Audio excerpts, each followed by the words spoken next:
El Programa Nacional de Becas Hacer de McDonald's ha beneficiado a más de 17,000 estudiantes con más de $35 millones en becas otorgadas. Esta es una historia de generaciones de estudiantes que les mostraron a los que dudaban que podemos hacer más. Porque se sabe que la educación de uno ilumina el camino para los que siguen. Esta es una historia de progreso. Y el siguiente capítulo lo escribes tú. Aprende más en mcdonalds.com/hacer. Hey, I'm Issa Medina, comedian and host of I'm Right, You're Wrong podcast, a comedy podcast about the everyday debates we've all had at brunch. Every week, I welcome on a special guest, the likes of Leo Gonzalez, Morgan J, Tefi Pessoa, and more to talk about what they think is right or wrong. But mostly, we banter, chismoseamos, and keep you company. Check out new episodes of I'm Right, You're Wrong podcast every Wednesday anywhere you get your podcasts. Double, double, toil and trouble, heterosexual romance burn, and female friendship bubble. Calling all witches, brujas, women, and gender non-conforming individuals who stare at the moon.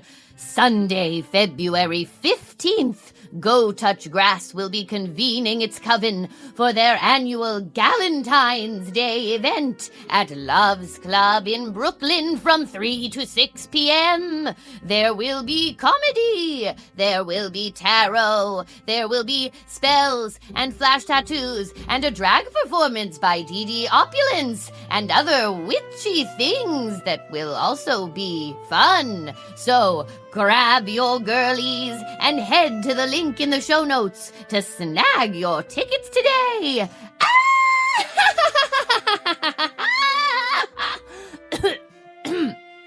God, that's actually hard to do. You got mail.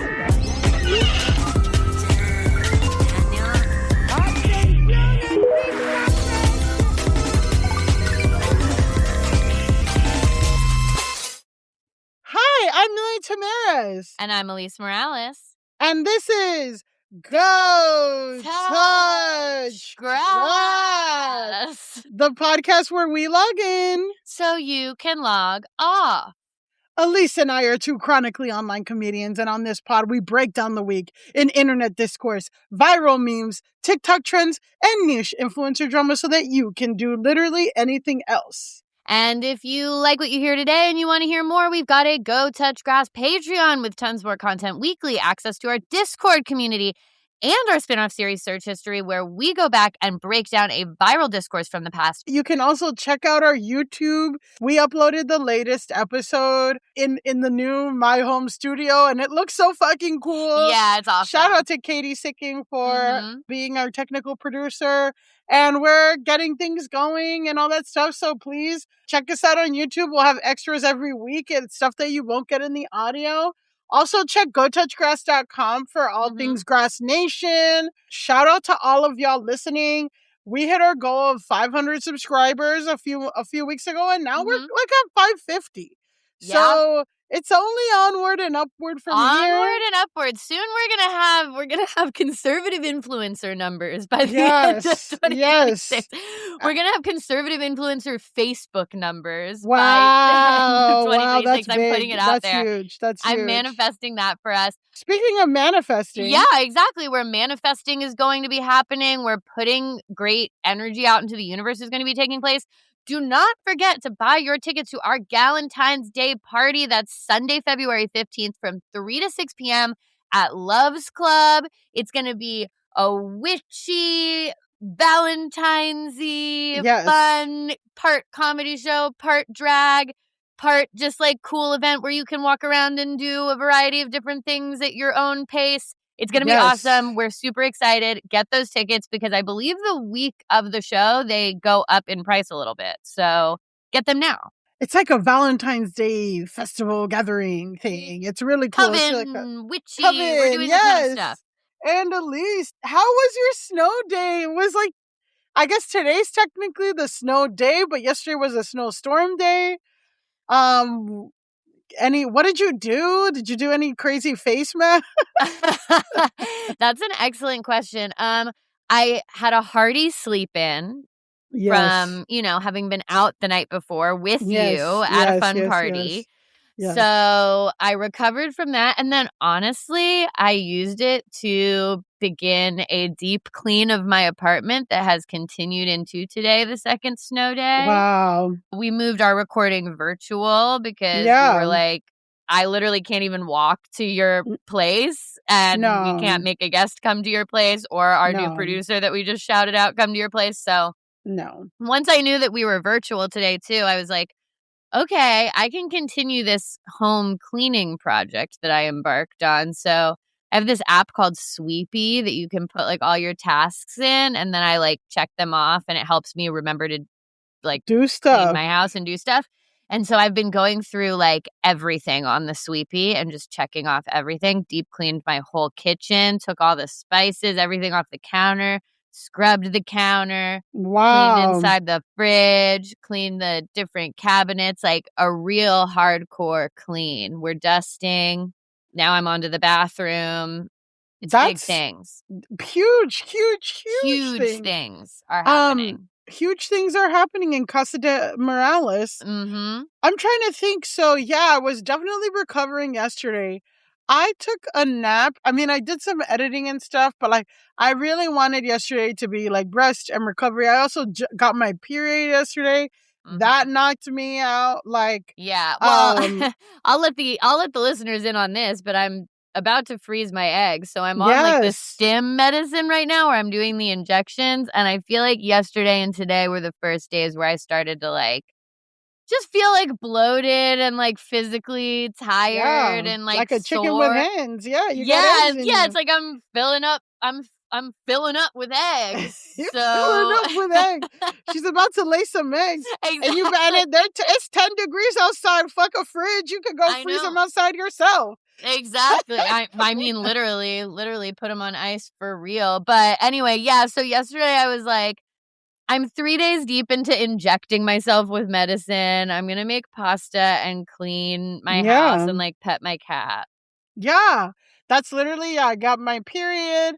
I ate steak, which is like something I try to do every period. And it really does like fulfill some kind of primal thing. Sorry. Mm-hmm. Hashtag sorry. Vibing granola mom. Granola mom. For anyone who isn't subscribed to the Patreon, and you should be, the idea of bean soup comments began with a video from someone called Vibing Granola Mom, and she was putting forward a protein heavy soup. Yeah, it's like protein and iron, soup. I think, heavy soup. An iron heavy soup. That's it. For she was like, it's for my anemic girlies or for when you're on your period. And that same principle is why Millie is talking about eating a steak. It always goes back to fucking bean soup. Mm-hmm. I started watching a Canadian novela. I love Canadian. I don't think they're considered novellas, but I love it. So it's a series based off of fucking book talk book. Wow. Finding Her Edge. So I'm watching that. That was it hockey fun. Based? It's ice skating based, bitch. Wow. It's an ice skating based, and the lead is Alise. Ooh, her name is Alise, but Alise with an E. Or no, she's not one of. Okay. She's not a lead, but she's one of the sisters. It's about 3 sisters, but she's the bitchy like diva one. Hell yeah. And she's Alise with an E. And it's Canadian, so it's all crazy. It's about ice skating. And I did that. And then I'll tell you one more thing. Male loneliness crisis. I'm feeling it. Because these guys were thirsty yesterday. They all suddenly got hit with the snow day. And I had so many of them. This guy's like, oh, what are you doing? And I'm like, I'm being cozy, looking out the window, like, whatever. Like, cuddling. And he's like, I wish I was there. And I'm like, well, I wish you fucking walked my dog and got me a bodega sandwich. And he's like, I can do that right now. Let's go. Like, and I'm like, we're not doing that. Like, no. But like, well, and also like, if you wanted to make snow day plans with me, you have to make that before the snow day. Like, I'm cozied up. I'm in my loungewear. I have a plan for today that involves honestly, like, so minimal sexiness. It's incredible. I could be amenable to a snow day sexcapade type situation. Who wouldn't be? You have to put that forward a couple days in advance so that I can be like, okay, this is the snow day plan. And also you need to be here when the snow starts to fall. Exactly. That's kind of the thing, right? Is that these guys, they don't plan ahead for anything. No. Like they don't plan ahead on like the off chance they might feel a feeling. You know? No. They don't plan ahead on like, hey, if I cheat on my girlfriend, how would that affect my life for the rest of my life? They don't plan ahead with that. So of course, ahead of the snow day, I was seeing forecast as early as fucking Wednesday or Tuesday. Yeah. And now we're on Sunday and you're hitting me up. We could have figured something out. Yeah, if you know that snow makes you horny, we had days in advance to get your groceries, etc. Like, number one, you shouldn't be door dashing in the storm. No. You had days to prepare for that. And number two, you can't be booty calling me in the middle of the storm. You had days to prepare for that. Hell no. Mid-storm? Mid-storm? That's why I'm like, nah, man. This is not, I mean, is it an epidemic? Like, what's going on, guys? Plan ahead. And the guy's like, well, there's time for next year. I'm like, yeah, maybe if we plan now, we could make something happen for next year. Next year. Yeah, for next year's snow day. I think that's a great plan. Yeah, that's a great plan. I love that it's like he's either making plans for immediately right now or a year in advance. There's no just like 24, 48 hours notice of like, hey, like if a guy that I had hooked up with texted me like 48 hours before the snowstorm and was like, hey, you ready for this storm? I would know what negotiation we were entering into. This is the thing, Alise. We hadn't even met once. And I'm like, yeah, you're crazy. I'm not going to. But that's also too high level, too, because it's like, well, I can't shelter in place with you. I don't know you. I can't shelter in place with you for a fucking bodega sandwich, bitch. No. Again, had we talked on Tuesday, met up on Wednesday, you know what I mean? But seeing where the chemistry was at, just, So, whatever. That's our fucking snow day update. The discourse today is we got a lot of requests to cover this topic. We're going to cover the feud between Brooklyn Beckham and the Beckham family. Alise, top line thoughts already. Top line thoughts already is that I have sort of followed this by being a Who Weekly listener and then also just having my like ear to the ground on pop culture stuff in general. But I definitely didn't expect it to explode in the way that it did this week. Yes, it certainly did explode, and explode it did. So before I go into the drama, I just have to like introduce the cast of characters because there are quite a few characters. I think it's good to think of the Beckhams as the second royal family of London. Yes. Of like England. I think that's a very, very, very smart way of looking at it. So we're talking about the second royal family, just as big, just as influential, arguably, maybe even more money. Who knows? Once we're looking at assets, liquid, when we're talking about the royal family, there are jewels involved. Exactly. So, I'm not appraising jewels here, but I'm saying the Beckhams are rich as fuck. The Beckhams are rich as fuck, but I'm just saying they're rich as fuck, and also like the royal family is not. So that's why I'm like, maybe they are. Whatever. It's also like they're rich and they're royalty, but like, to a certain extent, the mom and dad, Victoria and David, which we'll get into, have both extraordinary careers on their own. Yeah. So Victoria Caroline Lady Beckham is an English fashion designer, singer, and television personality. She's 51 years old right now. She rose to prominence in the 1990s as one of the members of Spice Girls, and she was named Posh Spice. That was my favorite Spice Girl. She was your favorite Posh. Yeah. She always had a bob. It makes sense. Exactly. And even in Spice Girls, she was seen as like the very elegant, like classy, fashionable one, Yeah. Edgy, stone cold, blah, blah, blah, Her quote from the movie was always like, should I wear the little Gucci dress or the little Gucci dress? Yeah, exactly. So after the Spice Girls disbanded, She had her own solo career, and she did like debuted a self-titled album, which got 2 UK top 10 singles. So she had some success on her own, but then she pivoted to doing fashion and also being a reality star. So she has been in 7 official documentaries and reality shows. As of May 2019, her and David's estimated wealth was 355 million pounds. And that was in 2019. It's probably more now because 2019 was before their Major League Soccer shit hit. So we'll get into that in a second. But in 2011, Belinda White, who wrote for the Daily Telegraph, said Victoria Beckham's transition from WAG, like from wife and girlfriend of a major soccer player, to a fashion designer had been one of the most successful, if not like definitely better than everyone predicted. And this is what they said in 2011. She has gathered a significant celebrity following and won over the scathing fashion pack, who now clamor for a ticket to her biannual show in New York Fashion Week.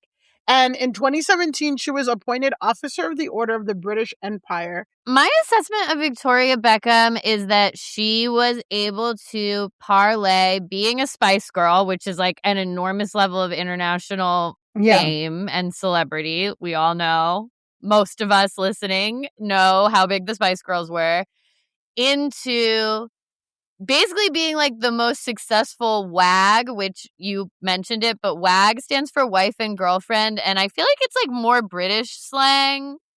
It's coming to the US because like there's a lot of there's NFL WAG stuff, and like it's a whole drama on Real Housewives of Potomac is that there's a top WAG, but she was the bottom like thing. So there's all those dynamics. But yes, WAG started in the UK and now it's spreading to the US. WAG culture. Yes, but if you have not heard it before, it basically is the term, it stands for wife and girlfriend, and it's like the famous wife or girlfriend of an athlete. I feel like when it started, it was talking specifically about soccer, aka football. But anyway, that she's like transitioned from being a Spice Girl into the most successful WAG because she was WAG to the most successful footballer of his time, which is David Beckham, who's so successful. Yeah. And then she was also able to use that to get legitimate fashion celebrity too, and solidify herself at this like higher level than any one of those 3 things individually could have gotten at her. Like they all fueled her becoming like superstar status. Exactly. And to the point, David Beckham, who is 50 years old, age gap much, Victoria.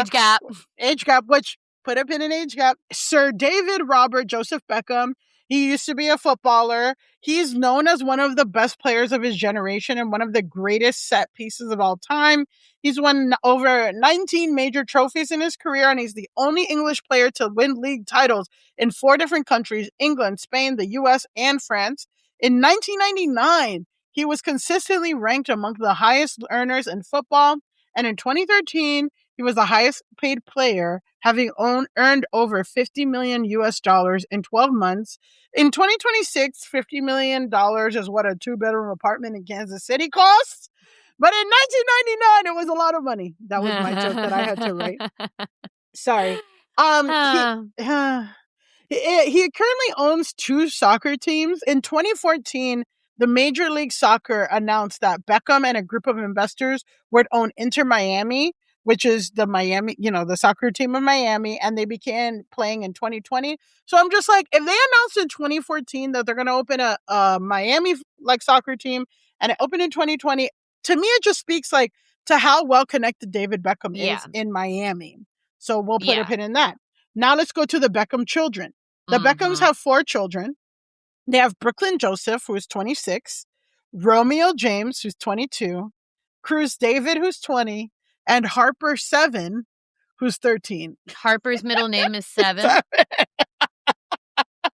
That's tough. Because Brooklyn Joseph, Romeo James, and Cruz David, are they like little kooky celebrity kid names? Sure, but I would allow them all. Yeah.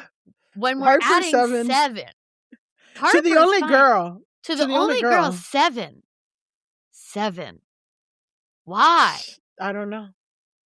I don't know. Oh, well, she was born July 10th, so I'm like, maybe it's July 7, like 7th month. That's it makes it sound like she's like a Roomba. Like, this is my Harper 7. It can go around the room and like it senses like where the corners are and stuff. That's so funny. I have to charge my Harper 7. I have to charge my Harper. And I have to watch Mickey 17. Yeah, I'm just Harper 7. Harper 7 I'm struggling with Harper 7. We're struggling with Harper 7. Okay. So I like to David, incredible career. Victoria, incredible career. Together, they have incredible amount of money. The thing to know about Brooklyn, who's at the center of this big feud, is that he's kind of a fail son. Mm-hmm. There's a lot of internet jokes. He tries a lot of shit and nothing has stuck. He's 26 now. So, whatever, but he's done modeling, and in 2014, from 2014 till very recently, he's like doing on and off modeling, but he's not like focused. He hasn't like but he's been photographed by like the most incredible, like Terry Richardson, like all the big name photographers, but he's not known as a model. Like, he hasn't really pivoted that into career. Then in 2016, at the age of 16, he wanted to be a photographer. Right. So he photographed a campaign for Burberry with a bunch of big models and was criticized by several prominent photographers. One of them said, that Burberry's decision to employ Beckham was a devaluation of photography and sheer nepotism. Another photographer called it, quote, a bit of injustice in a lot of areas of the industry. Or it's an example of a bit of injustice, So he's again already getting fucking nepotism allegations. The sense I always got is that he keeps trying to nepo, but it doesn't really stick, like, because he can't find the right area. I mean, I feel a little bad for him in the sense of like, yeah, he's 16. He's probably not a good photographer, but it's like, that's why Burberry shouldn't be employing him and putting him forward in front of actual professional photographers. Because on the one hand, wanting to be a photographer at 16 and taking some shitty photos, like, that's a rite of passage open for everybody. Open to everybody. And I would never want to stop any child from engaging in bad photography when they're 16. Happy, like hobby. Exactly. But most 16-year-olds don't then get hired by Burberry and have the pictures make it to print. Like, that's where he becomes fail son. Well, here's where he becomes fail son for me. Mm-hmm. Like, in 2017, Beckham began a photography degree at Parsons School of Design at the New School in New York. He failed to complete the first year of the 4-year course and subsequently abandoned his degree. After he failed out, he got his first book of photography titled What I See, and it was published in June 2017. And the reactions were negative, and a handful of neat photographs became focus of ridicule on Twitter, with users lampooning, quote, terrible photographs and even worse captions. Random House had to, like, defend the book, saying, like, it's for teens. But, like, they got fucking dragged. And in 2019, Beckham interned for a British photographer. So he's getting these fucking big opportunities. Like, again, going to Parsons School of Design, the New School, is like one of the best, most cutting edge art schools in the country. And it's not even like you have to do a fucking part-time job to pay for your rent or this and that. Like, you could just focus you on can your just studies. Focus on going to school and you fucking drop out. And you can still get a book and you after still get the a book. dropout. Yeah. And you're still getting like, internships. Arguably, the reason why somebody does a photography degree is to get connected to big people so that you can be interns. Because when you're interns, then you become photography assistant, then you get the clients, then you whatever. But he, the fact that he hasn't been able to parlay any of that. And then so that was in 2019. In 2022, he decides, I want to be a chef. And then published an online video series, Cooking with Brooklyn. And the show was criticized for taking 62 people to create each 10-minute episode at a reported cost of $100,000 per episode. Think about how much it costs Go Touch Grass to make an episode on YouTube. Well, and it's also like there is an army of women with tripods making YouTube cooking channels. I mean, that's a tried and true formula going back for like over a decade now, at least, if not longer. So it's strange to me for anyone to need that much to do cooking videos. Like, look at Miss Nara Smith. Exactly. She's got one person and a tripod and a bunch of robes, and she's doing it. And it's not like it's not going to cost anything, but it's the fact that it costs that much is crazy. That's how much it costs to be in a private jet, not making 10-minute clips. So then this is a quote from the Standard say, apparently this entire cooking malarkey was born from lockdown, when he began fiddling with pots and pans and decided to make a go of it. This to me reeks of an understandable, albeit delusional lockdown mistake, akin to buying a Peloton and thinking it was time to have a crack at the Tour de France. So... yeah, and I think he just kind of exemplifies where the Nepo conversation comes from. Because I do think, like, the Nepo baby conversation jumped the shark at a certain point, and, like, people started to be like, this person's mom... or this person's aunt was a voice actor in the 80s. Like, it's like, okay, whatever. But that's Sabrina Carpenter's aunt. Yes, Sabrina Carpenter's is a voice for The Simpsons. Yes, Sabrina Carpenter's aunt is Nancy Cartwright, I think, and people are like, Nepo, and I'm like, Nepo to what? Exactly. I mean, what? Like, let's be real. But with Brooklyn Beckham, you see that it's someone who, like, yeah, he's young. It's not crazy for a young person to be like, I want to be a chef. I want to be a photographer, blah, blah, blah. But he's immediately empowered in these pursuits to hundreds of thousands of dollars, internships, professional opportunities level. And we see that he is constantly choosing to skip the growth and development and learning phase and go directly for the professional success phase. And it doesn't work every time. Whereas it has never worked. No, it never worked. And then, like, the Nepo babies who are, like, the good Nepo babies, quote unquote, are the ones who are like, yeah, I used my connections to, like, better myself. But you can also tell that, like, they take the acting really seriously or they take music really seriously. Like, it's not, they didn't skip the learning and development phase. They just they were able to get to it maybe sooner in their life, and they were able to dedicate more time than a regular average person is because, like you said, it's like you don't have to work a part-time job to go to college. You can just focus on the art, and the benefit of that is enormous. But, like, he doesn't even want to do that phase. Exactly, which is like, you know, I mean, that's the whole reason why there's a Nepo conversation is that, like, to be an artist in anything, like, you have to eat a lot of shit and balance, like, a real job that's making money. And a lot of people who grew up, even with wealth, have advantages to people who don't. But then when you have wealth and connections and you're still not seeing things through, like, people do have that thing. So let's talk about Nicola Peltz. Nicola Peltz is Brooklyn's wife. She's 5 years older than Brooklyn. She's 31. Age gap. She's an actress. She's known for her roles as Katara in the film The Last Airbender, which, you know, as someone who loves Avatar, we don't talk about that one, even though I personally don't think, like, it was that bad. But again, like, I don't think Emilia Perez was that, but, you know, there was bad stuff about the Avatar. Anyway, she also was in Bates Motel. She's had some, like, roles. She was in Bates Motel. She was in one of the Transformer movies. She made a really bad movie that our good friend Katie Ruth Ashcraft dragged for The Guardian. Oh my God, Lola. Yeah. I heard about it. Katie Ruth reviewed that for The Guardian and was like, this movie was really, really, really bad. Yes. So that was a whole other thing. She gave Brooklyn lines in it and he kept fucking up because he kept, like, looking directly into camera and everything. Awesome. Like, just like basic stuff. Okay. But the biggest thing about Nicola is that she's the daughter of Nelson Peltz, who in 2014 was ranked one of the highest earning hedge fund managers. And at that time had earnings of like $430 million. He's a billionaire. In 2021, he was the 432nd richest person in the U.S. Wow. And has like close to $2 billion. And another thing about Nicola is that she has a funky reputation.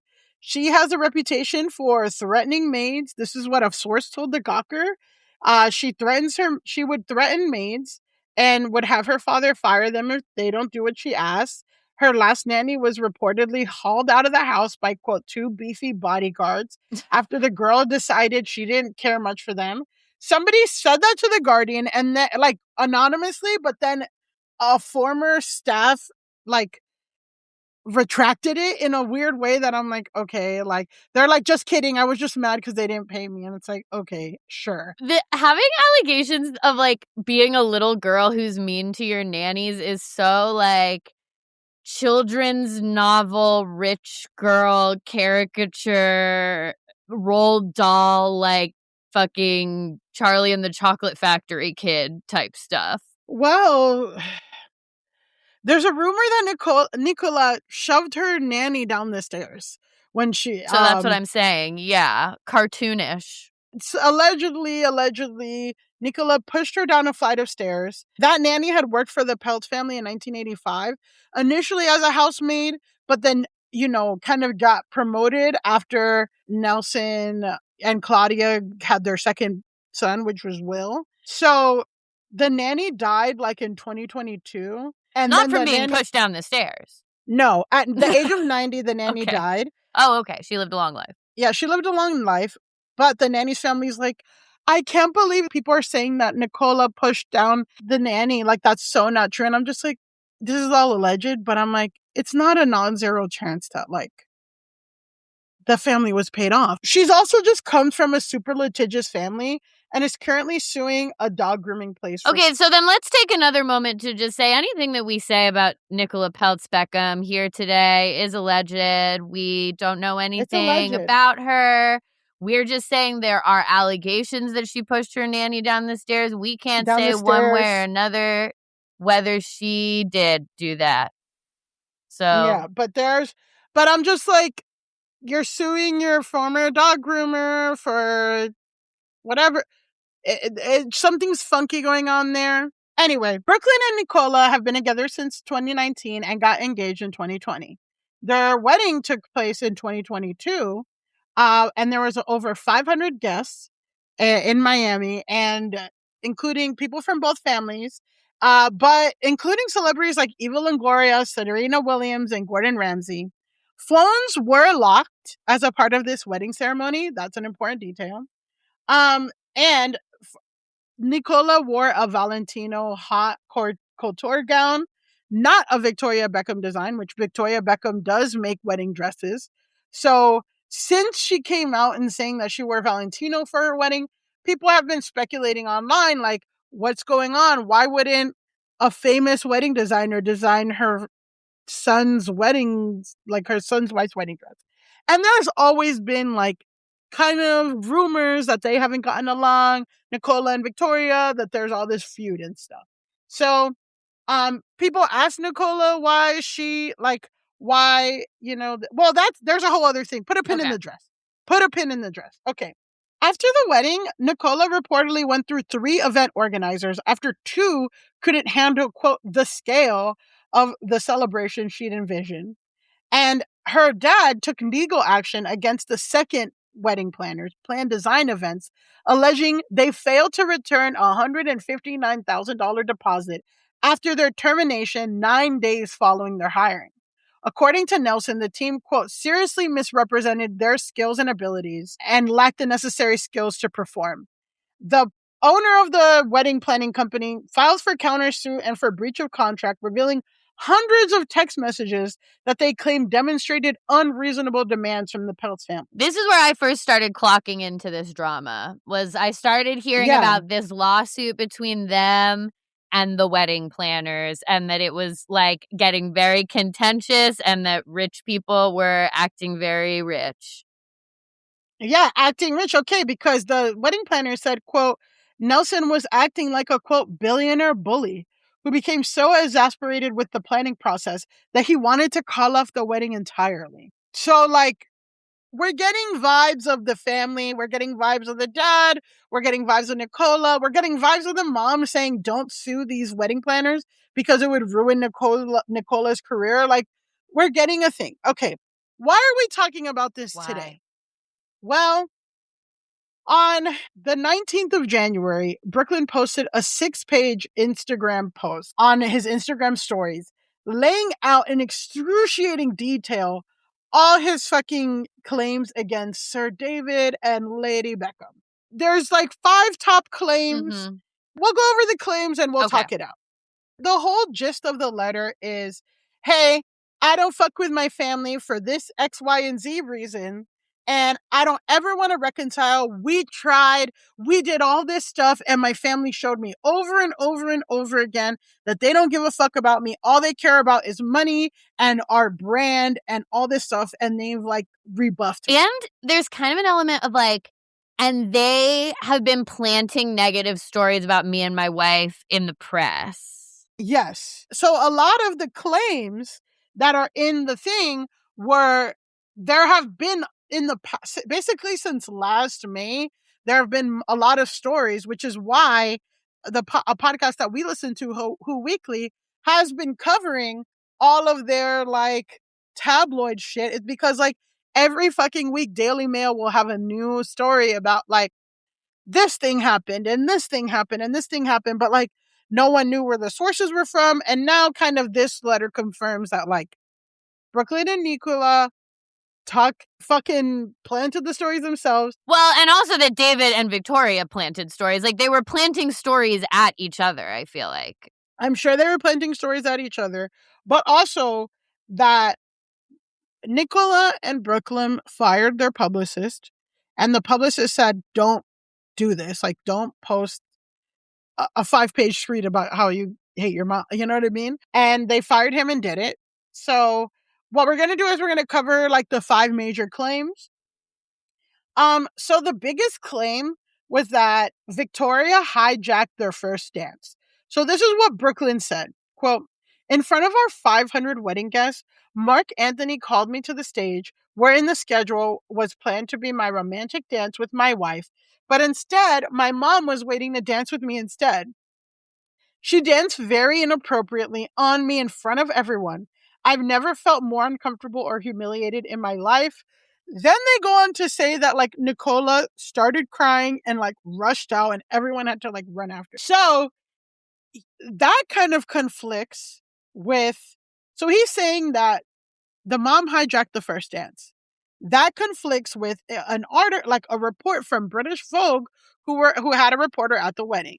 The account goes that at 11 p.m., the circular stage revolved 100 degrees and Mark Anthony magically appeared for a live set that opened with I Need to Know.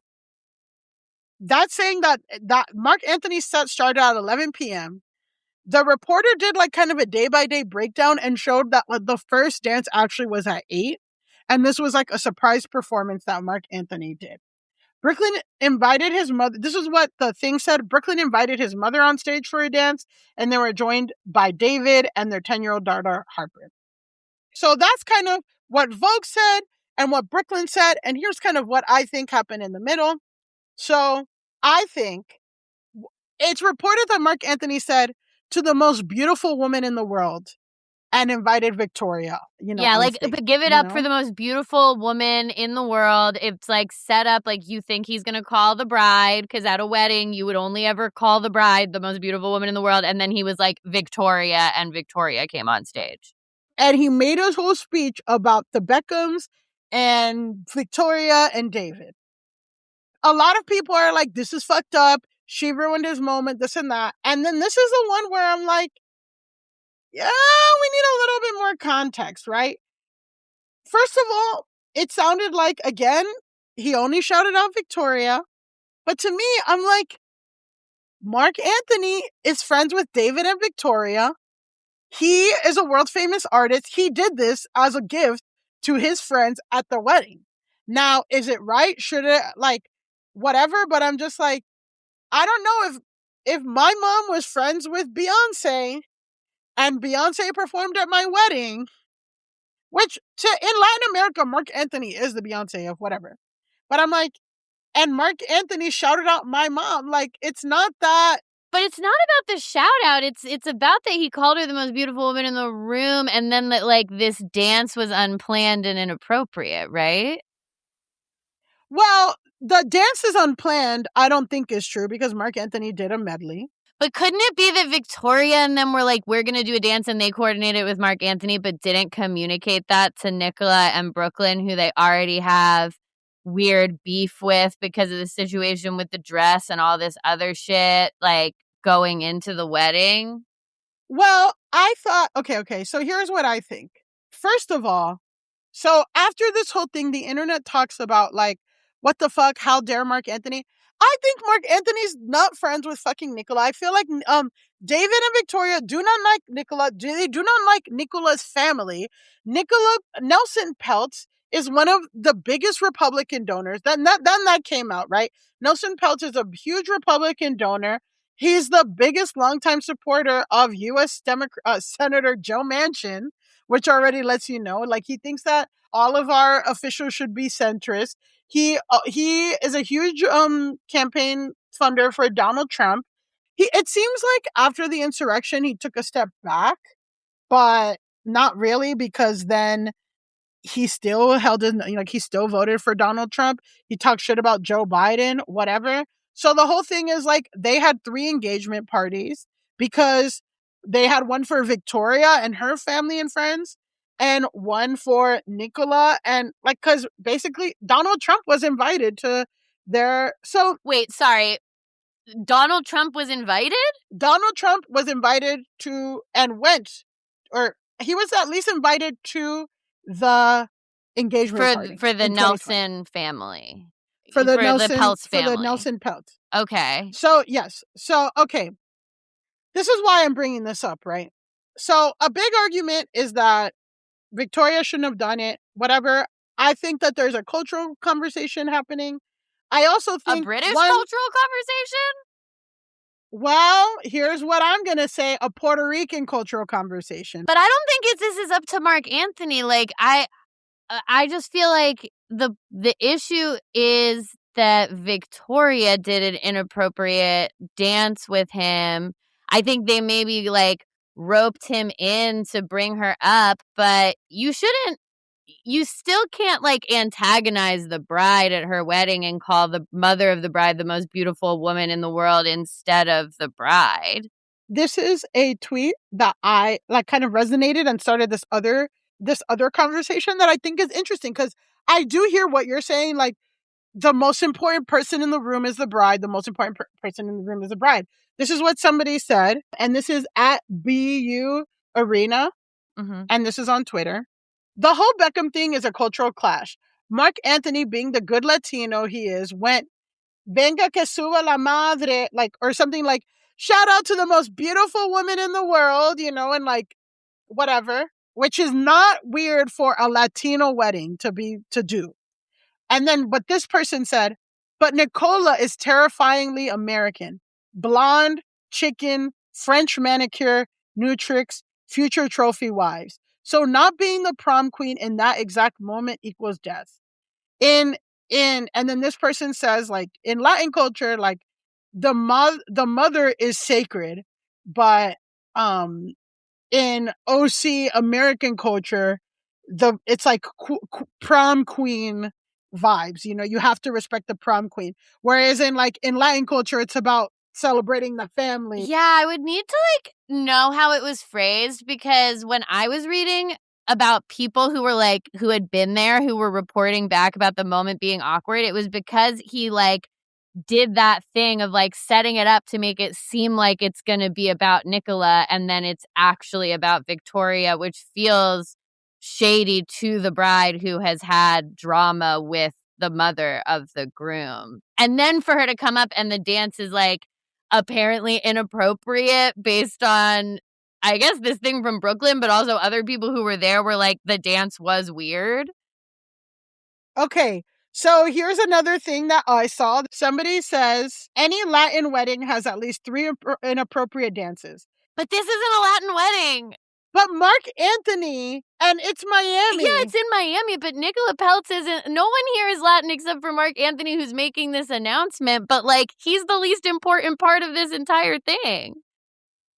I just think, like, an inappropriate dance is another also cultural but thing. But it's not there. Like, she's British. She's Posh Spice. But she's British. She's British, but she's like a Miami party woman. No, So Victoria Beckham's not a Miami housewife. party woman. Victoria Beckham is Posh Spice. She's like a British lady. She's like a lorded. But you saw what I'm just like, I just don't think. So what somebody was saying, I'll just share my opinion and you can disagree, but I have to get out my opinion. Okay. So some people were like, this is just a drunk like dance that happens at a wedding. And some people were like, this is not just boy mom behavior. It is like fucking with the bride on her wedding day. That's not normal. So the conversation was had both things. For me, I'm not saying that like Nicola has no right to be upset. I'm just saying that like it wasn't the first dance. We know that for sure. Was it a dig? I'm not denying that, but I'm also just like, it's not the craziest thing in the world for a mom to like get trash at her kid and like twerk or something. Or like your mom embarrassing you at your wedding by doing something embarrassing in general and fucking with your wife. Like, it's not cool, but it's not like the most unheard of, never been done before. It's not never been done before, but it is something that like people go no contact with their parents because they fuck up their wedding. And like her and Nicola had a contentious relation going into it. She had this drama with the dress. It seems like they were not. I mean, I guess what's up for debate is like to what degree they knew this dance was going to take place. But like if people who were there said that it was uncomfortable and like clearly directed at the bride in a certain way, like that just feels like Victoria shouldn't have done it. Like, I guess I'm on the side of Nicola and Brooklyn on that one. Like, if it went down like that, it's their wedding. You can't shade the bride at the wedding. You can't shade the bride. I get that. I'm just like, I don't think it's weird that Mark Anthony, a Latino singer, didn't acknowledge Nicola and her fucking Republican family on like a gift that he did for their family. He shouldn't embarrass the bride. It should whatever. But also like a big thing was like he didn't acknowledge Nicola's family at all. And I'm just like, yeah, he's doing it as a gift to his fucking friends, not your racist ass. I think in a lot of the conversation, it's erased that like that Mark Anthony's like Puerto Rican, that he did this like very Puerto Rican mom thing where I'm like, from a view of a purely white American thing, like shouting out the mother-in-law is like a completely fucked up thing. But I just don't think it's that crazy to be like the most beautiful woman in the world and it's the mom. Usually there's not some kind of, maybe Mark Anthony didn't know like the kind of nasty tension, whatever. Usually it's like when it's the most beautiful woman in the world and it's the mom is 70, she's wearing like a cover, it's an abuelita, like everyone knows it's a fucking joke. You know, it's not whatever, but that, and then also, I think in this conversation that I feel like is a whatever, is that like, half of the people do not fuck with this guy who voted for Trump and his weird, bitchy, Republican, litigious family. Like, they're not going to fuck with him. They're not going to shout him out. Like, I understand that too. So that's where I'm coming from. But I also see, like, you can't embarrass the bride on her day. And also, and I'm also just like, families do embarrassing shit on weddings because it's that clash of how much of the actual wedding is for the bride and groom and how much of it is like, this is our family, we're going to show everything off. And I feel like that's happening on both sides. And that probably was stressful because one side, Nelson Peltz, wants to shout out and invite all of his Republican operatives that he's been supporting. And on the other side, Victoria Beckham wants to invite all her like cool Miami plugged in, you know, Eva Longoria and all this stuff. And, you know, and I'm sure if Nelson would, he would invite Donald Trump and Donald Trump could not go to that fucking wedding in 2022. So, yeah, I guess for me, I'm like, Mark Anthony is like the least important factor in the entire situation. Maybe he knew that she was, I feel like there's definitely an argument that he just had no idea that there was any beef between Nicola and Victoria and whatever. But Victoria Beckham knew. Like, Victoria knows that there's weird drama and tension going into the wedding and that if, like, she's doing an unexpected dance. And again, like, people said it was uncomfortable and weird. And like, it's not a Latin wedding. It is weird. There are 500 people there. It is like a posh, stuffy British people wedding and like American rich conservative people wedding. So it's odd for her to do that. It's just clear Nicola and Victoria do not like each other. So in the post, Brooklyn accused of his parents of trying to derail their wedding, claiming that the mother canceled, this is quote, canceled making Nicola's dress in the 11th hour despite how excited she was to wear her design, forcing her urgently to find a new dress. Some of the rumors at the time around the wedding was that Nicola had refused to wear Victoria Beckham's dress. Then she said that her mother-in-law said, like, that the dress wouldn't be done on time. Like, her manufacturers couldn't get it to her on time, which is like, this girl's a billionaire. Like, she can make anything happen. You know, like, it was shade. Like, she didn't want to make the fucking dress because she doesn't like her. So what people were noticing, though, is that Nicola wore Valentino, and in the Vogue article from May 2022, it says that Nicola and her mother made multiple trips to Valentino in Rome for the fittings, and it was an over a year-long design process. So people were like, well, did Victoria cancel it at the 11th hour? Or did you have a year and were you going back and forth? This is a quote from an article covering in the BBC. It says, it's a case of claim and counterclaim, and it's very difficult to know what really happened here. Celebrity crisis PR manager Lauren Beachy adds that by going into very specific detail in his statement, especially around the wedding dress, quote, he opened himself up to fact-checking. What's interesting with this is the contradiction can be read in two completely different ways. If you support Brooklyn, you see the Vogue interview as him and Nicola protecting the family and keeping the peace public at the time. But if you're skeptical of him, it looks like he's rewriting events now. So they told that it was a year in the making, but then he said it was like at the 11th hour. So it's like, it's hard to know what was the truth. But they did say that. Yeah, my feeling is like, well, number one, because you said they fired their PR person. So, like, and there's such weird phrasing and stuff throughout. Like, Brooklyn and Nicola, like, clearly wrote this weird 6-page Instagram thing themselves. And so I think that they're using, like, thoughtless language and conflating things in a way, like this quote says, opens them up to fact-checking. Because I would guess that the Valentino dress that she wore that she was supposedly like designing for over a year, that's the ceremony dress. And maybe Victoria Beckham was supposed to design another dress, the reception dress, some kind. Because, you know, all these fucking girls, these Nicola Peltzes, it's not just one dress. Yeah. It's the ceremony. Yeah. It's the after party. It's this, that. It's every event. So I feel like she was going to design one of multiple looks that Nicola was going to wear, and she pulled out of that, maybe. I think, yes. I don't know how 11th hour, whatever. I think that Victoria didn't want to make a dress for her, which is fucked up. Like, at the end of the day, like, I can't imagine. Like, I've only seen it where my friends or my family married someone that I don't fucking like, and it's really hard on the family, and like, you have to kind of accept it, or like, you gotta kind of like swallow your shit and like just go with it. I also know, like, maybe she, you know, maybe Victoria's like, look, I'll come to the wedding, but I'm not gonna make a dress for this bitch. I mean, I don't, like, who's to say, but like, it is fucked up. Like, Victoria, just to even make Brooklyn happy, like, she should have like made the fucking dress. There's something there. She didn't make the dress. She could have made something. She didn't. She said that they couldn't do the supply and demand.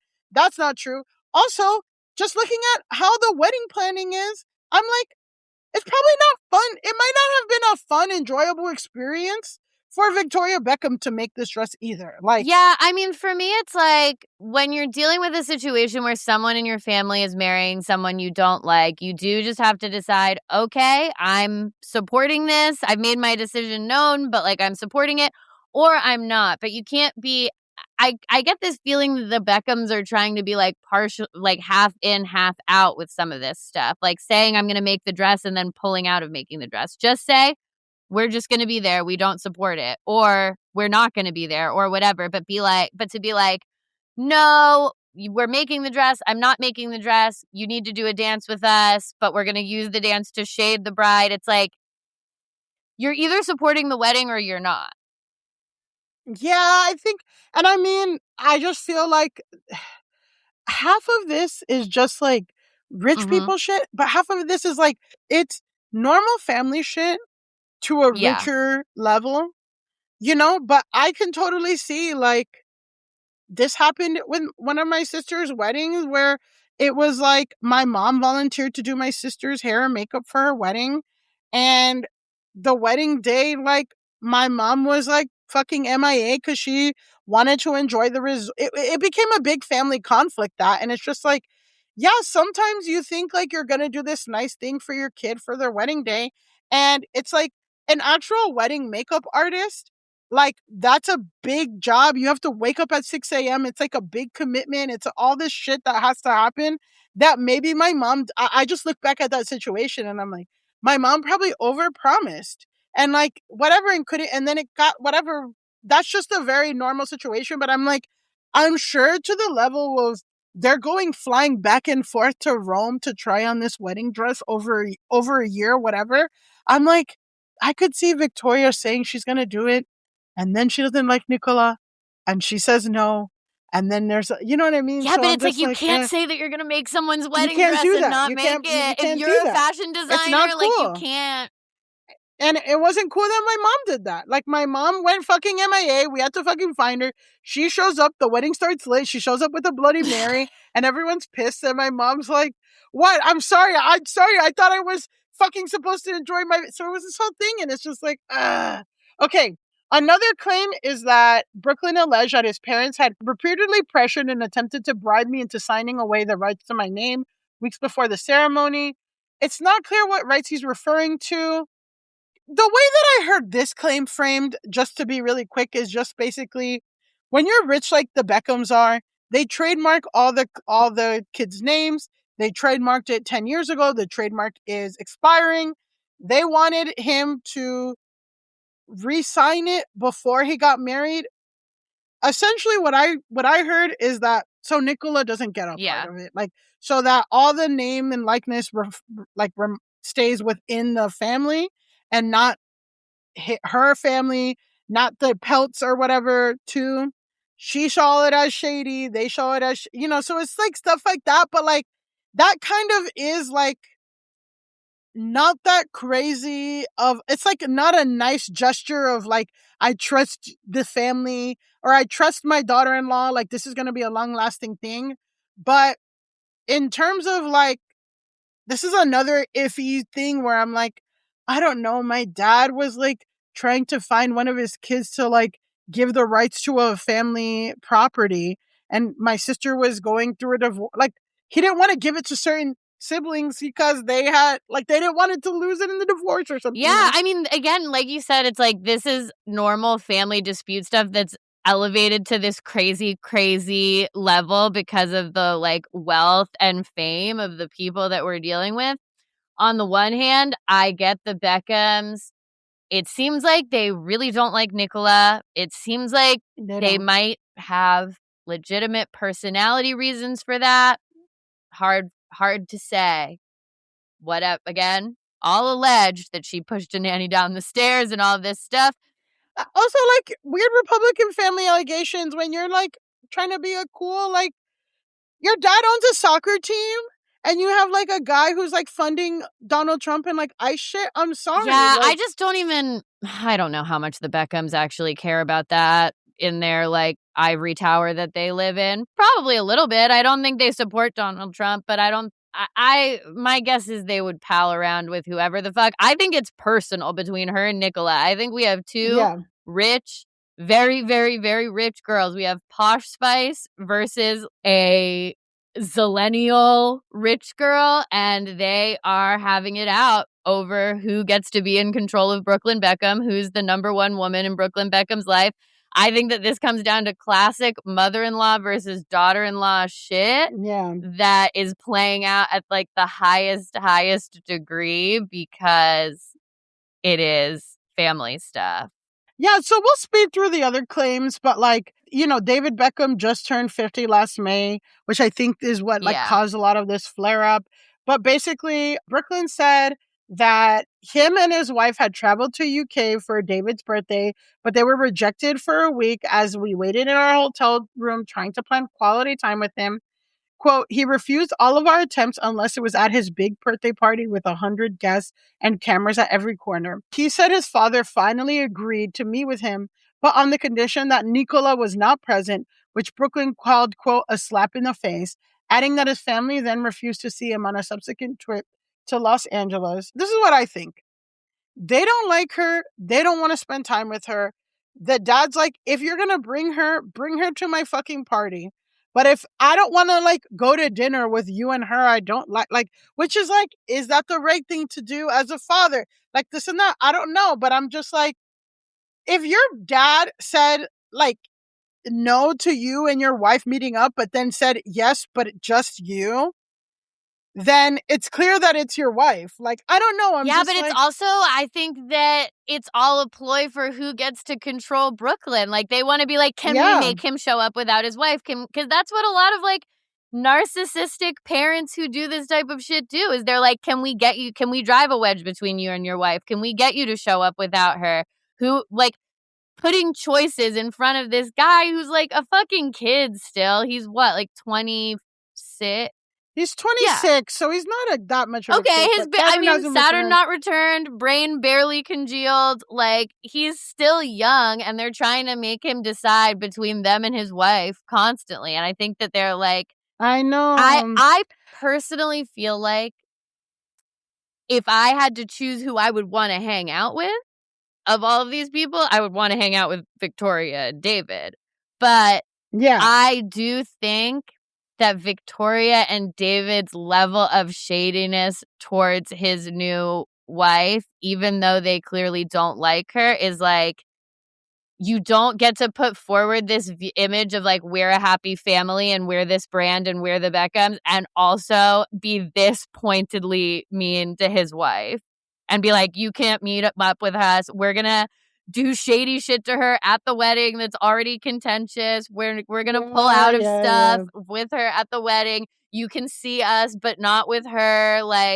Then you don't get to be happy family and do that. Yeah. Yeah, which is, again, there was some stuff about her the dog charity did make me laugh. The dog charity. So this is another quote. For me, I'm I it's just hard because I'm it's hard because Nicola doesn't have a very squeaky clean, nice, benevolent reputation.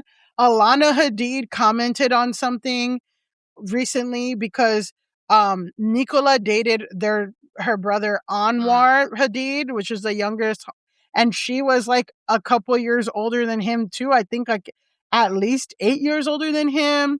And Alana said that this girl's been dying to be famous, and she had a lot of words to say that implied that she wasn't a great person. So it's hard because I'm I agree with all that stuff. You can't be mean to a wife, but I'm also but I bet you Nicola don't make it easy either. And I agree with that. I think that there is probably good reason why Victoria and David clocked this relationship as a problem. I think that Nicola Peltz does not sound like someone I would want to be in a room with for very long. You pushed your nanny down I that I do not disagree with. I just do think when you are the parents, you kind of have to make a choice of are we supporting this? Are we not supporting this? And if we're not supporting it, then you have to pull out. But you don't get to show up or expect things of them and then also be but we're going to say your wife isn't family, but we're going to antagonize your wife, etc. I totally get them not wanting the trademark of their name to go to her and wanting him to sign beforehand and all that stuff. That makes perfect sense. And also, you raised a dumb little fail son who might not sign it, unfortunately. And you can't make him. And I'm just you should have fucking pushed him to finish a fucking degree. I'm there's also stuff that you could to not make him so fail Sunny, but whatever. So the dog charity thing, basically Victoria declined to help with a charitable cause. Quote, we've gone out of our way for years to show up and support at every family fashion show, every party, and every press activity to show off our perfect family. But the one time my wife asked for my mom's support to save displaced dogs during the LA fire, my mom refused. Nicola has long been an advocate for dogs and worked to help those who had been displaced during the LA wildfires in 2025. So the thing is, like, they didn't do anything for the dog, for the dog charity. This is one of those things where I'm like, it's like the dress thing where I'm like, you could have just gave $5,000. Yeah, I mean, I definitely am like, just give to the displaced dog thing, whatever. This is also one of the ones where it felt like including it. I'm glad that it was included because it's so funny to be like, she wouldn't help with the displaced dogs charity. Like, it's so funny. But at the same time, it is one of those ones where this one does feel like almost a little petty to include in the list of all the other ones were directly related to like the wedding and this drama. And it's like, she said she was going to make the dress and she pulled out. She danced inappropriately at the wedding. She made the wedding a mess. They wanted me to sign away the likeness to my name. And also the dogs. Like, it just the dog thing was crazy. It felt like that was like Nicola's pet thing that she was like, and don't forget to mention that she didn't donate to my dog thing. All of this shit is Nicola's Pet's things, which is evidenced by the dress being like the biggest deal in the first thing, right? So this is a quote from the BBC thing. Brand Beckham comes first. So one of the most damaging claims from Brooklyn is that behind the Beckham's carefully curated image are authentic relationships. He says his family values public promotion and endorsements above all else. Brand Beckham comes first, he wrote, adding that, quote, family love is decided by how much you post on social media. Brooklyn said, quote, I have been controlled by my parents for most of my life. I grew up with overwhelming anxiety. For the first time of my life since stepping away from my family, that anxiety has disappeared. And yeah, he just said, like, they don't really care about everything. All they care about is how the family looks. And I'm just, for me, I'm kind of like, isn't that kind of every family? I'm like, I don't know. I have some thoughts, but I want to hear your thoughts. This is where it starts to get shades of like people are comparing them to Harry and Meghan, which like I don't think that that's a one-to-one, but it is, you know, in that the Beckhams are their own kind of royal family. It is interesting to be like, yeah, but what he's basically saying is that they felt like she was a threat to the Beckham brand in some way, shape, or form. Maybe that's valid, maybe it's not, but either way, like, they wanted him to be aligned with the Beckham family and brand first and his wife second, and he did not agree to that framing. And I do think that ultimately this is a big family feud over who gets to control Brooklyn, which is just so funny because Brooklyn, it's not like Brooklyn's at the head of some big empire. Like, he can't even make a YouTube cooking channel, but everyone's fighting over like who gets to tell Brooklyn what to do. And I feel like that's what this all comes down to.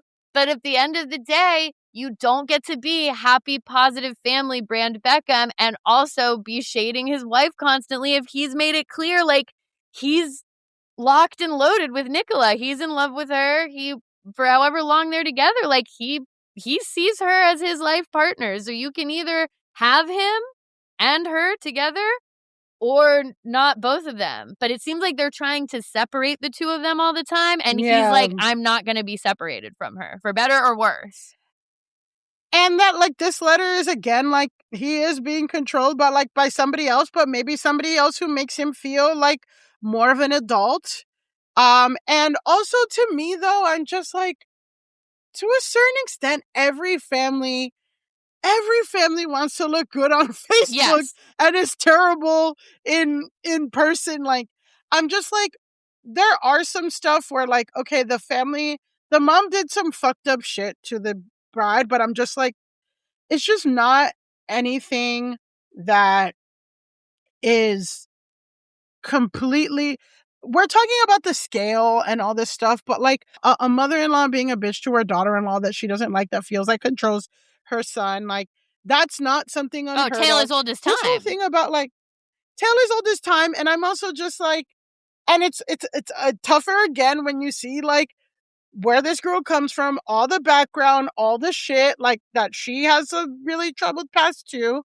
It's also complicated by the fact, well, I'm just saying like the Harry and Meghan comparisons in the fact that like, I will accept the comparisons in that, okay, they're their own British royal family. He's abdicating, whatever. And the other fact, I'm like, they didn't accept Meghan because she was biracial. Yeah. They're not accepting Nicola because there's allegations of her pushing a nanny down the stairs and her dad is a huge Trump supporter. Not to say that the Beckhams are this progressive beacon of this and that, but I'm like, if you are friends with Mark Anthony, you probably don't want Donald Trump to show up to your shit. You know what I mean? It doesn't help your brand to be associated and mixed in with this guy who's done a lot of harmful stuff. So, and probably Nicola's a bitch and doesn't kiss the ring and all that stuff. So I'm just like, yeah, I feel like their hatred of Nicola is 100% rooted in just like rich girl versus rich girl shit, honestly, because I mean, I don't think that the Beckhams would allow like Donald Trump to be invited to their event because again, they care about their brand and like in the UK especially, no, they're not going to be palling around with like Trump associates. But I bet they're more than happy, like all rich people, like all these like centrist capital D Democrats, even though that doesn't apply to them because they're British rich people, like your Taylor Swifts and whatever, they'll all like pal around and be in rooms with conservatives and like they don't fucking yeah, care. Fine.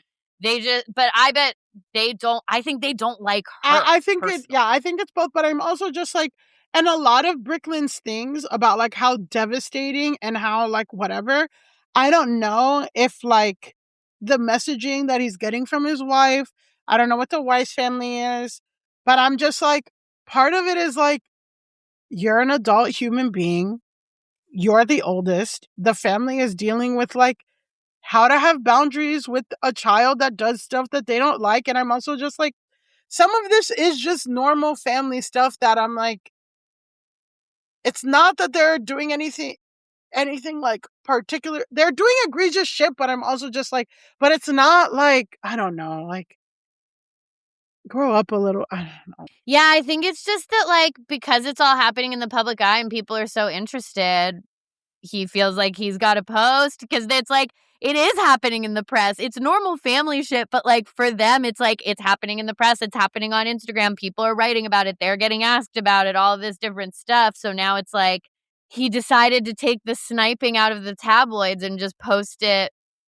What's that tweet? Like he just tweeted it out. I was working on this story for months and he just tweeted it out. Like Brooklyn decided to like skip what had been them going back and forth in the tabloids and leaking all these little details about each other and just go straight directly to posting it to the story. And because they fired their PR person, the statement is weird and like is unclear in a lot of points, which adds to even more speculation because it's like, wait, but she was making the Valentino dress for a year, so what are you talking about? Wait, but the first dance had already happened at this time, so what are you talking about? Like, it's not a well-written statement because they fired their PR person and clearly wrote it themselves. And that's what also creates all this speculation because it talks about things in this very weird way. Well, it's also just like your problem is that your family's not taking you seriously, but you're not taking yourself seriously. You fired your PR person and a PR person who would have told you like, hey, don't do this. One, because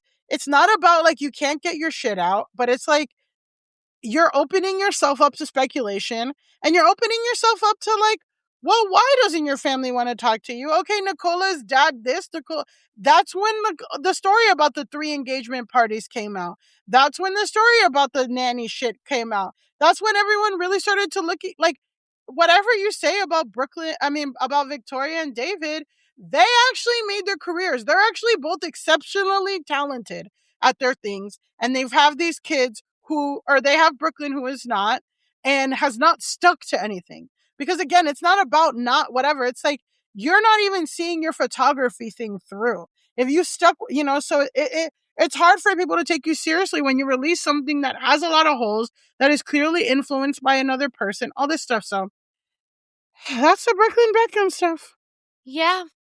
That's the Brooklyn Beckham stuff. It's time for Grasshole. En Toyota No solo construimos camionetas, construimos algo hecho para durar. Es por eso que la Tundra 2026 está hecha para resistirlo todo y para tomárselo con calma. Construida para mantener la tradición y para crear nuevas. Construida más fuerte, construida aquí. La Toyota Tundra 2026, construida en Texas, conducida en todas partes. Manéjala hoy en tu concesionario Toyota o visita toyota.com. Toyota, vayamos juntos. La disponibilidad de funciones varía según el modelo. Consulta toyota.com para más detalles. Okay, it's time for us to move on to Grasshole of the Week. This is our segment where we talk about the person, people, things that need to log off the most. This time we're talking about a person, and I'm honestly surprised it's taken this long. That she hasn't been Grasshole before. Like, sometimes someone comes up and it just feels so natural for them to be the Grasshole.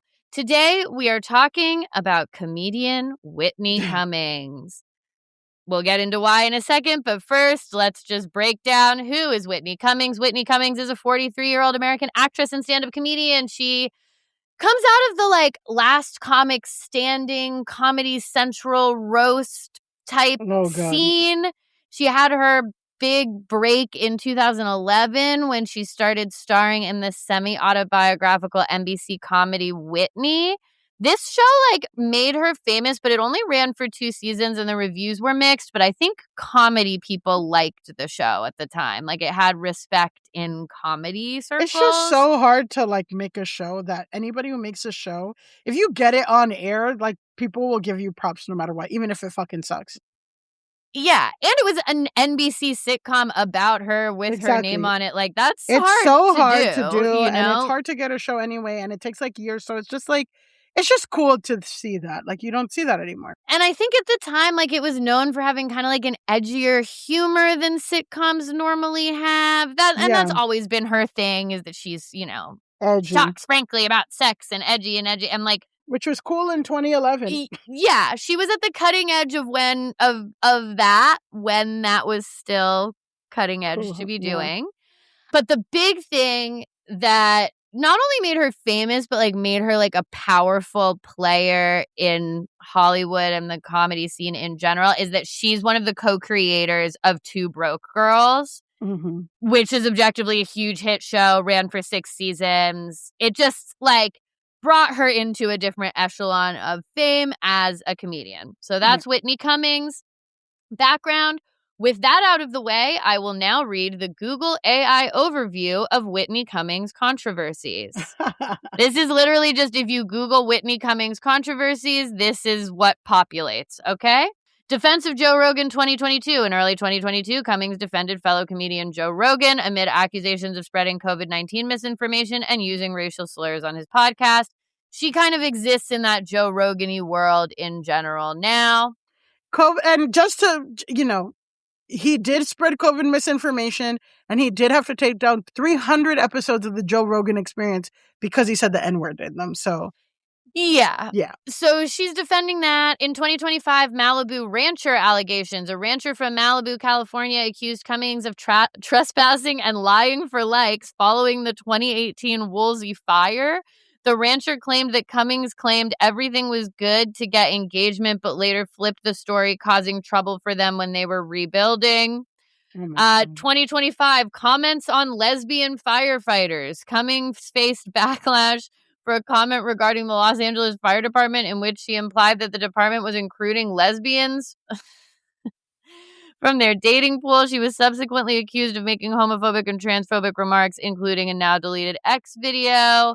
CNN New Year's Eve roast 2025. During a CNN appearance to Ring In 2025, Cummings delivered a, quote, red-pilled roast that targeted the Democratic Party, the Biden administration, and the network itself. Her commentary included critiques of the political left, which she described as having become the party of censorship. And then 2025, Riyadh Comedy Festival backlash. Cummings faced criticism for performing at the Riyadh Comedy Festival. So that's just to give you a picture. She exists in kind of this old guard stand-up world where Dave Chappelle and Joe Rogan and a lot of these guys live, where they're kind of red-pilled, but they'll pretend they're independent, but they're not, and they say controversial things and then take it back, and they just They came up at a time where courting controversy and just saying edgy shit to be edgy was what the frontier of comedy was. Yeah. And now we've moved beyond that, and it doesn't hit the same way, and they don't like it, and they like to cry about censorship as a result of that. Whitney Cummings lives in that world.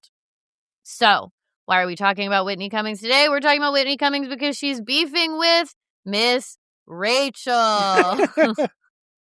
Which, like, Millie and I were discussing this earlier, and I'm like, the moment you're beefing with Rachel, it is an immediate go touch grass. It is an immediate log off. Like, but also specifically because Miss Rachel doesn't beef back with individual people.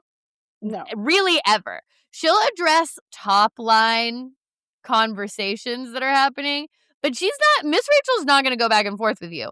Now, who is Miss Rachel? Miss Rachel is also a 43-year-old actor whose stage name is Rachel Ann Accurso. She's an American educator and YouTube star who creates educational videos for children and infants that involve singing, dancing, and play, and are designed to help kids develop language, social, and emotional skills with research-based learning techniques. She has 18.7 million subscribers on YouTube. Almost so we're as getting much as there. Go touch grass, yeah. We're getting there. We're moving along. We're getting there.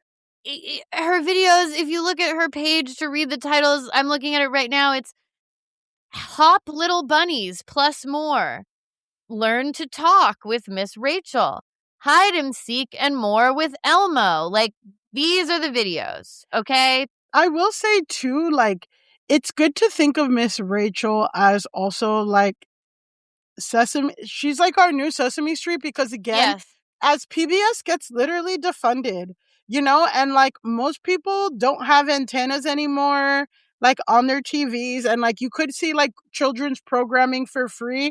Now it's, like, a lot harder. It's all these times, like, but now you have people like Miss Rachel, like, who are doing children's television on YouTube with, like, that's free. Like, you can see it on your phone. You can see it on an iPad. You can put it on the TV. So, like, that is how kids are getting their educational television too. Yeah, she's like, people compare her to like a Mr. Rogers. She's like a Mr. Rogers-esque figure. With that out of the way, I will now read the Google AI overview of Miss Rachel's controversies.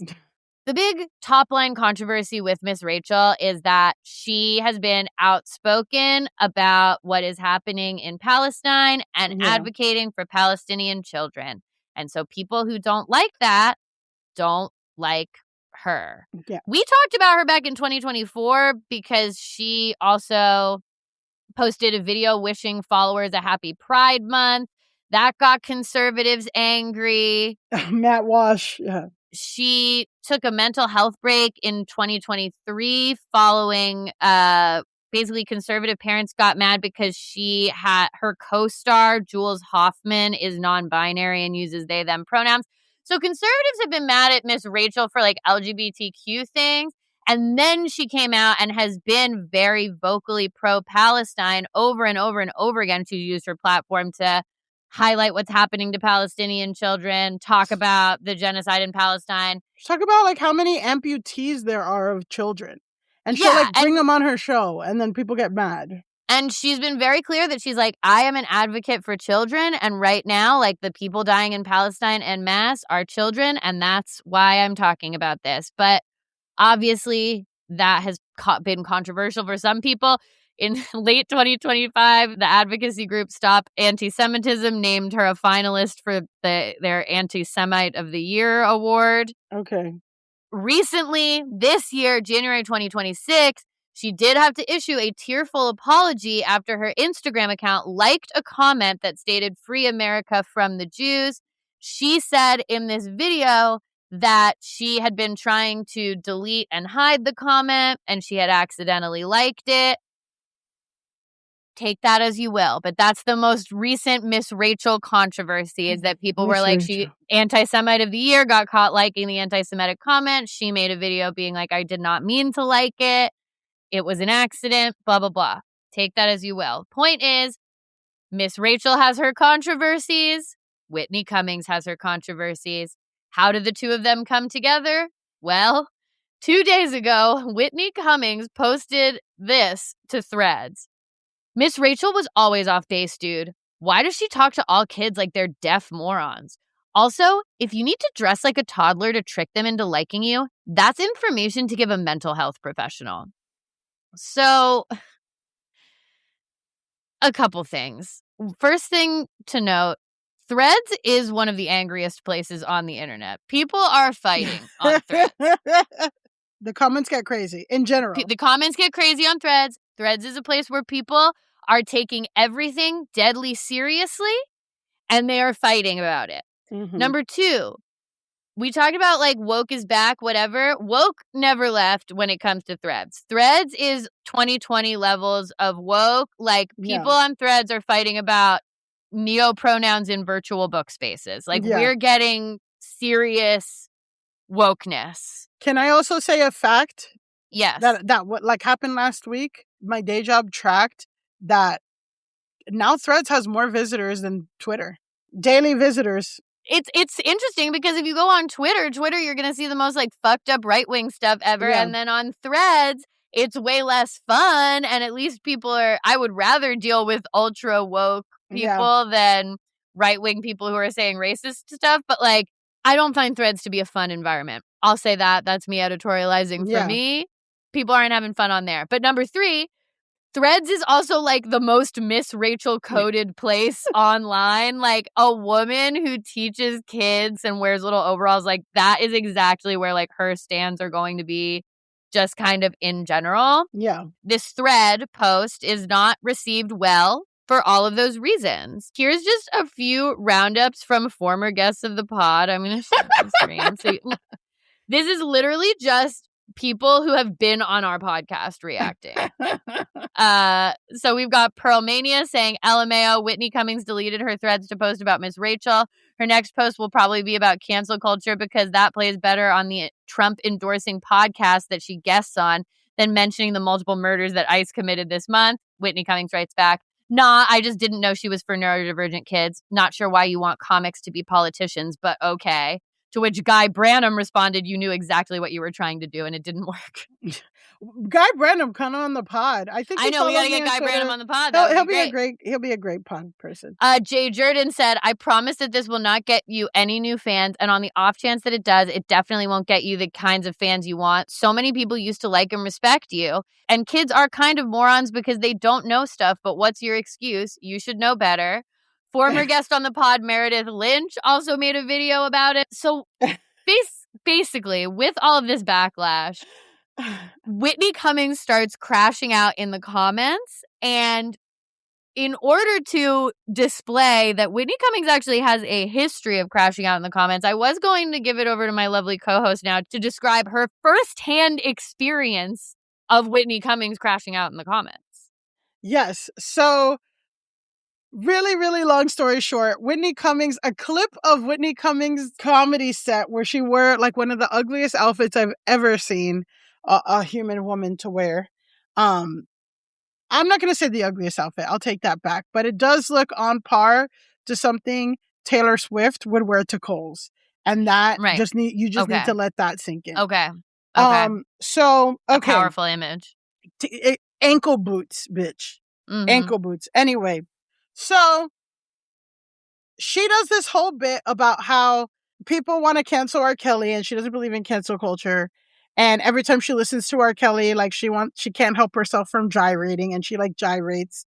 And I didn't like the bit. It was dumb. This guy, Carrie O'Donnell, who I can't wait to get on this podcast. He makes these videos. Like he made a reaction video to like her bit. People were making fun of it on Twitter. He made a reaction video, like just showing a blank face, like not laughing. And then I commented because she also goes into like, comedians aren't politicians. We just like observe the world. And then I wrote in a comment, like, don't you get it, Carrie? It's a comedian's right to like just observe and make bad jokes in ugly outfits. That's what I said. Not to her, to a comment about a reaction video to her. She responds to Carrie, likes the comment that I said. So she goes to my friend Carrie. She says, you're a cunt, like, blah, blah, blah. Like, she starts attacking him. To me, I don't know why she didn't, like, go off on me, but she wanted me to know that she saw that comment. The thing is that the point is, Whitney Cummings has a history of being in the comments, and so she immediately gets into the comments here. So she's actively replying to people.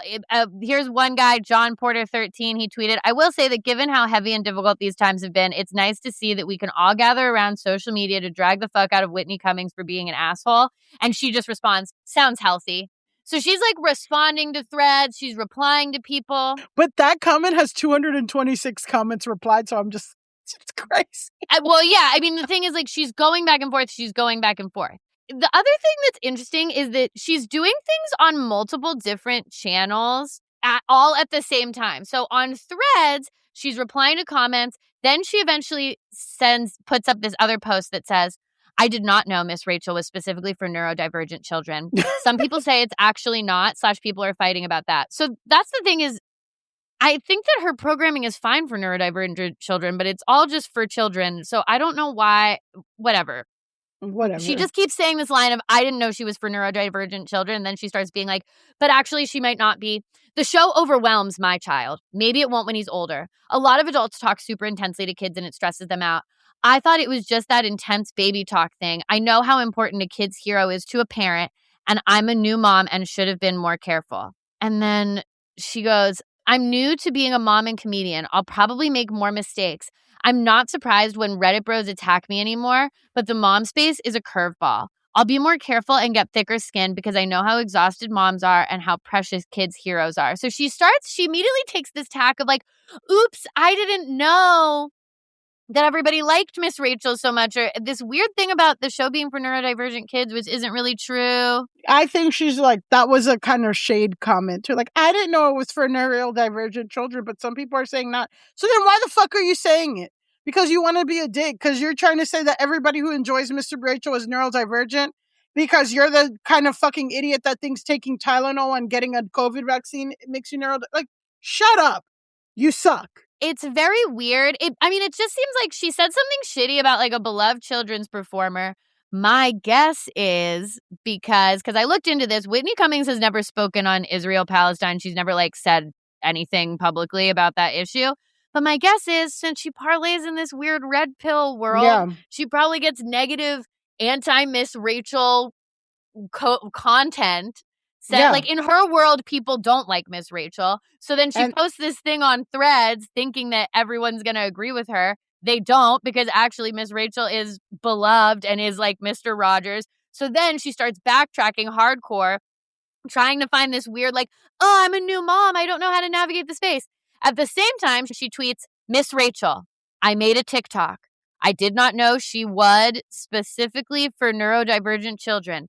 My son and I don't do well with loud, intense talking, so it's not working in my house, but maybe that will change. I also have notes for Winnie the Pooh. I'm new to the mom space, so thanks for your patience." So it's kind of the same. She posted that on Twitter. Yeah, she was doing the one thing on Threads. Then she goes to Twitter. She says this on Twitter, where she repeats the neurodivergent thing.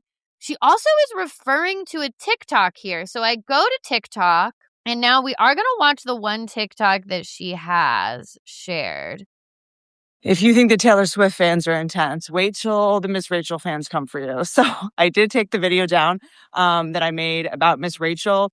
I didn't know that she was for neurodivergent children. I just didn't know that. Some people told me that she is. Other people are saying, no, she's not. I don't know the answer.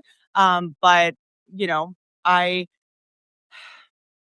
do think it's possible to be a parent and a comedian. Hopefully, we'll see. I was sort of mostly focusing on how she doesn't change her clothes.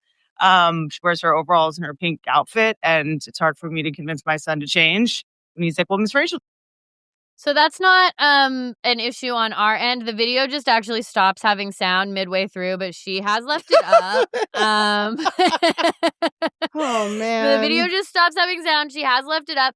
Something weird that I noticed. So she has 2 million followers on TikTok, but this video only has 175 likes, 19 comments, and 4 saves. And when I looked at it this morning, it had been up for a whole day and it only had like 700 views. So there was a major TikTok outage yesterday. Okay. And CapCut was down for many hours yesterday, so that could be it. Or just like no one was getting fed. It also could be deprioritizing the video because the sound cuts out midway through. Maybe. And TikTok can tell. But either way, I just thought the video had weird numbers. In that, she references another TikTok, but I was on there and I looked up Whitney Cummings, Miss Rachel. I couldn't find another TikTok that was stitched. When I searched Whitney Cummings, literally it just said there are no results. I don't know if that's a dig on Whitney Cummings or TikTok being down, either way, but I was not able to locate an original video that she's referencing here. But the point is, Whitney Cummings is crashing out about Miss Rachel online, and we can't say if it's based on Miss Rachel's politics, but my guess is that it all folds in together. I think it's very weird that she's like, why does she wear the same clothes? It's like, because she's a kid's entertainer. Mr. Rogers also wore the same clothes. Mr. Rogers and Blue's Clues, shut the fuck up. Kids' characters always wear the same clothes. I can totally see in her, red pilly comedy bro things, they're all talking shit about Miss Rachel. But then she has some fans, she's getting fed to women. And she has some fans who like Two Broke Girls and whatever, and they whatever, and they have kids now, and they're like, you don't fucking come for Miss Rachel. You don't. No, and she shouldn't, and you can't come for Miss Rachel on Threads. You can't come for Miss Rachel. Certainly not on Threads. Take that shit to Rumble. I bet you she made that same joke on Rumble and I just hate that she keeps mentioning the neurodivergent shit. Nothing wrong with being neurodivergent. There's nothing wrong with programming specifically for a neurodivergent thing, but you've repeated several times that you didn't know it was for neurodivergent things, people, or for children, but then some people told you it's not. So it's so why are you fucking why are you repeating it? It also doesn't matter. It's not even... It's weird to come at a children's programmer that's just making children's programming that's not for neurodivergent kids and to be like, why does she talk to kids like that? Because she's using researched back educational methods that are shown to help kids develop language skills, and she's wearing the same clothes because that's what kids entertainers often do. It's very fucking weird for her to pretend she doesn't know this. So Whitney Cummings, for the crime of beefing with a children's YouTube entertainer across Threads, Twitter, and TikTok, Whitney Cummings, go touch grass. And that's our episode. Nice long one. Yes, you can follow the podcast at Go Touch Grass Pod on everything. You can follow me at Pandalise on Instagram, at Alise Navidad on TikTok. And you can follow me at Millie_Tamaris on Instagram, and I'm Millie Tamaris on Twitter. Until next time, go touch grass. Go Touch Grass is created and hosted by Alise Morales and Millie Tamaris. And our theme song is by Doug Wydick.